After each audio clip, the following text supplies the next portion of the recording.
하나님의 법, 세상의 법, 이재만 변호사님 나오셨습니다. 변호사님 안녕하십니까? 네, 안녕하세요. 예, 요즘에 그 동성애 문제가 사회적인 문제일 뿐만 아니라 군대에서도 문제가 있는 것 같아요. 예, 그렇습니다. 예, 그 군형법 92조 6 법안 말입니다. 예. 예, 지금 위헌 판결 그 판결이 늦어지고 있는데 어떻게 보십니까?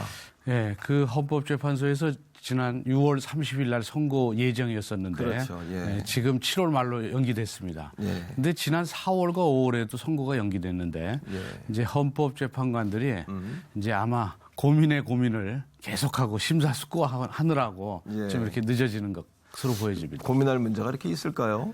한번 군형법 그 92조 6 법안에 관한 내용을 좀 더 자세하게 한번 설명해 주시죠.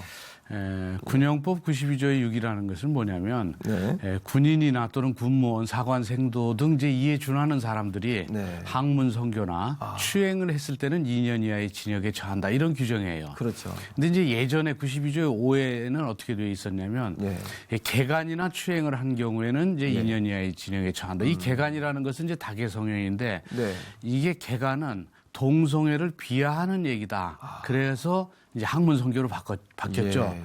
근데 이제 이게 그 전에도 위헌 소송이 제기돼서 네. 근데 그때도 합헌으로 결국 판결이 난 적이 있습니다. 그렇다면은 그 폐지를 주장하는 측의 의견이 있을 거 아닙니까? 네. 그들은 어떤 대안이 있는 건지 궁금하고요. 또 군에서 군 형법으로 다스리는 것이 모순이 있지 않냐 이런 네. 이야기들이 있는데요.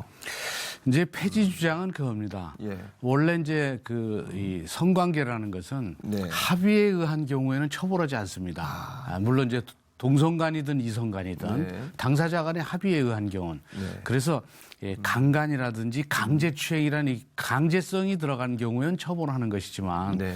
근데 군형법의 이 92조의 6항은 강제성하고 관계없이 이성 간에는 합의에 의하면 네. 처벌하지 않지만 예. 동성 간일 경우에는 합의에 의하지 않고 결국 서로 합의에 의한 경우라도 처벌한다는 겁니다. 예, 예. 그래서 이제 전에 그 군대에서 서로 다른 부대에서 있던 남성 군인들이 나와서 사회에서 이렇게 학문 선교를 하다가 적발이 됐습니다. 네. 그때 이 군형법에 의해서 처벌됐기 때문에 예.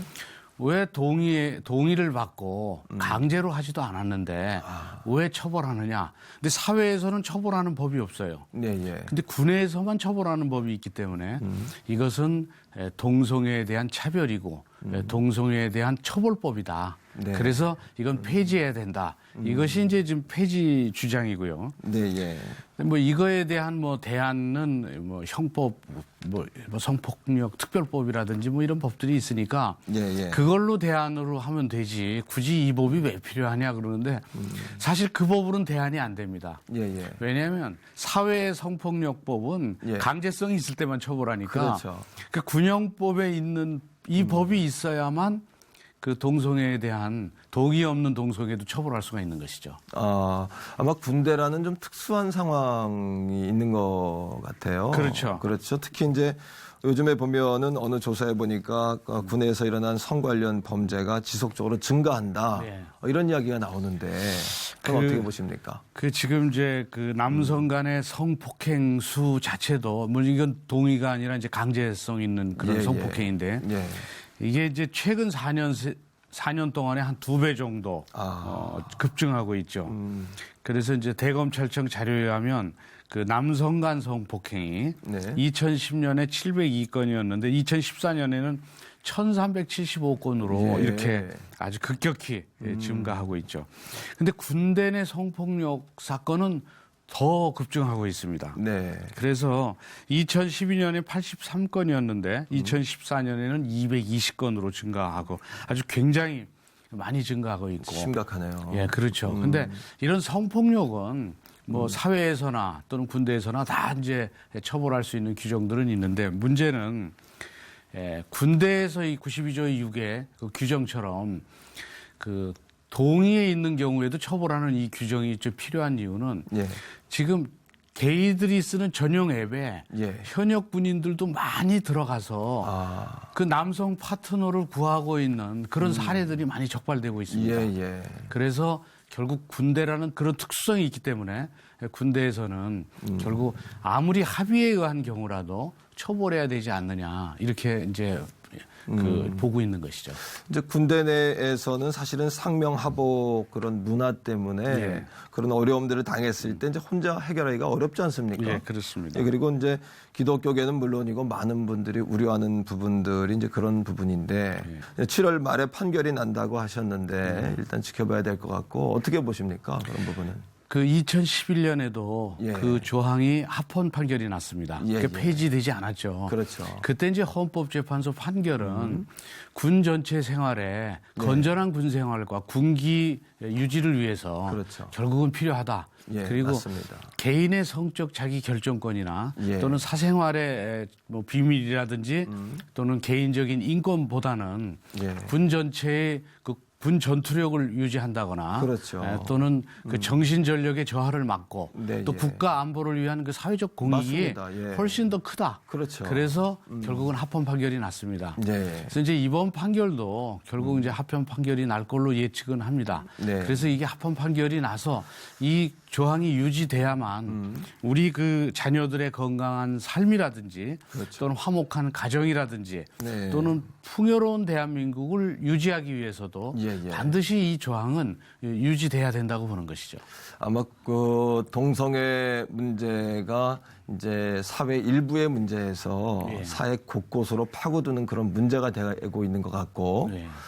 그런 면에 있어서 우리가 좀 더 많이 좀 각성하고 좀 알아야 될 의무가 있는 것 같아요. 예, 제일 기독교인들이요. 이제 뭐 인상적이고 또 중요한 건 뭐냐면 그렇죠. 계속적으로 폐지를 주장하는 사람들이 인권 문제로 이 문제를 좀 다루고 있습니다. 예. 이것은 개인의 인권의 침해다. 예, 예. 왜 강제성도 아닌데 예. 왜 그 이성 간에는 처벌하지 않으면서 합의가 있으면 예, 예. 동성 간에만 차별적으로 처벌하느냐. 네. 그래서 이제 인권 문제로 이제 그 제기를 하고 있으니까 이제 일반인의 경우에도 이게 결국은 차별법 아니냐 네. 이런 생각을 하고 있습니다. 근데 군대라는 특수성이 있고 상명하복이 확실히 돼 있는 그런 데이기 때문에 그렇죠. 실제적으로 이거를 인정해버리면 군대에 사적인 뭐랄까 이런 그렇죠. 이 관계가 생깁니다. 예, 예. 사적 관계가 생기면 네. 결국은 그 사적 관계가 군의 전투력을 아주 저하시킬 수도 있고 맞습니다. 또 정신 전력도 약화시킬 수도 맞습니다. 있습니다. 예. 그래서 이런 군의 특수성이 있기 때문에 네.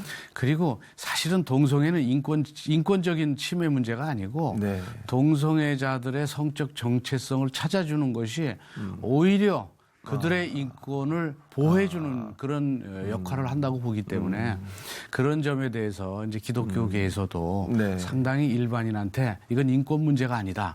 오히려 그들의 성 정체성을 찾아주는 것이 네. 그들의 인권을 보호해주는 것이다. 네, 맞습니다. 이런 점에 대해서는 많이 알려줘야 될 필요가 있죠. 변호사님과 말씀을 나누면서 우리가 단순히 기도해야 될 뿐만 아니라 또 우리 기독교인들이 이런 상황에 대해서 좀 많이 알아야 되겠다. 또 우리가 구체적으로 변호사님 좀 제안을 하신다면 이런 부분은 교회나 좀 성도님들이 이렇게 좀 사실 동성애를 주장하는 쪽에서는 이런 부분에 적극적이잖아요. 이 법안을 통과시키기 위해서 우리가 혹시 할 수 있는 일이 있다면 뭐가 있을까요? 어떤 일이요? 그 이제 일반인이 이건 인권 문제가 아니라는 것을 알려주는 일입니다. 알려주는 거. 네, 그러기 위해서는 먼저 우리들이 왜 이게 인권 문제가 아닌지를 알아야 되는데 예. 지금 그들은 선천적으로 네. 성적 정체성이 잘못돼서 혼돈돼서 태어났기 때문에 자기네들 잘못이 아니다. 그것은 가치 중립적인 네. 예? 그런 문제다. 가령 남녀는 성적으로 이제 달리 태어났지만 그렇죠. 그렇다고 여성이 약자로 차별받아서는 안 되는 것처럼 네. 이런 가치 중립적인 것이라고 이제 이렇게 주장을 하지만 네. 이건 가치 중립적인 것이 아니고 자기네들이 스스로 선택한 거예요. 그래서 이 성적 정체성이 잘못돼서 유전적으로 본인들은 선천적으로 잘못 태어났다는 거 이렇게 주장하는데 네. 이 동성애는 유전이 될 수가 없어요. 왜냐하면 출산을 할 수가 없으니까. 그렇죠. 그리고 쌍둥이 경우에도 네, 한번 그 유사성을 보면 아, 한 사람이 동성애면 다른 사람도 동성애일 가능성이 높아야 되는데 이게 선천적이라면 그렇죠. 예, 예. 일반인 형제하고 차이가 없다는 것이 드러나 있습니다. 예. 그래서 이거는 우리는 선천적이기 때문에 우리 잘못이 아니니까 차별받지 않아야 된다. 이것이 잘못된 것이고 네. 이건 후천적입니다. 네, 예. 후천적으로 너무 중독성이 강한 것이기 때문에 치료를 해줘서 예, 예. 치료를 안 해주면 에이즈에 걸릴 확률이 20, 30배가 되고 그렇죠. 수명이 한 20년 정도가 단축된다는 통계도 있습니다. 예, 예. 그리고 또다시 그 노인이 됐을 때는 자녀가 없기 때문에 고독사할 가능성도 상당히 높습니다. 그렇습니다. 맞습니다. 그러니까 그들의 정체성을 찾아줘서 네. 뭐 치료를 하면 찾아줄 수 있으니까 예. 그래서 가정도 갖게 하고 이렇게 하는 것이 오히려 그들의 인권을 찾아주는 것이지 그들을 그대로 놔두는 것이 선천적이라고 잘못 생각해서 네. 그것은 오히려 그들의 인권을 보호하는 것이 아니다. 아니다. 예, 이런 점에 대해서 그래서 꼭 선천적이 아니다. 예. 이건 후천적인데 중독성이 강한 것이고 그렇죠. 치료가 가능한 것이다. 네. 그리고 그 점에 대한 과학적인 증거들이 나와 있다는 걸 예. 우리가 인식을 해서 일반인한테 알려줘서 네. 예, 결국은 동성애가 이게 없어져야지. 동성애가 그대로 유지되면 그렇죠. 이게 소돔과 고모라 같은 그런 사회가 되는 그 뇌관이 될 수가 있어요. 맞습니다. 제 말씀을 들으면서도 가슴이 답답해져요. 답답하고 가슴이 정말 막 이렇게 저며오는데 오늘 변호사님 말씀을 들으면서 좀 우리가 대안을 찾은 것이 아닌가. 또 우리 기독교인들이 기도할 뿐만 아니라 또 주변에 있는 사람들에게 이 사실을 좀 알려야 되겠다. 이런 생각을 하게 됩니다. 네. 오늘 말씀 여기까지 듣겠습니다. 이재만 변호사님 고맙습니다. 네,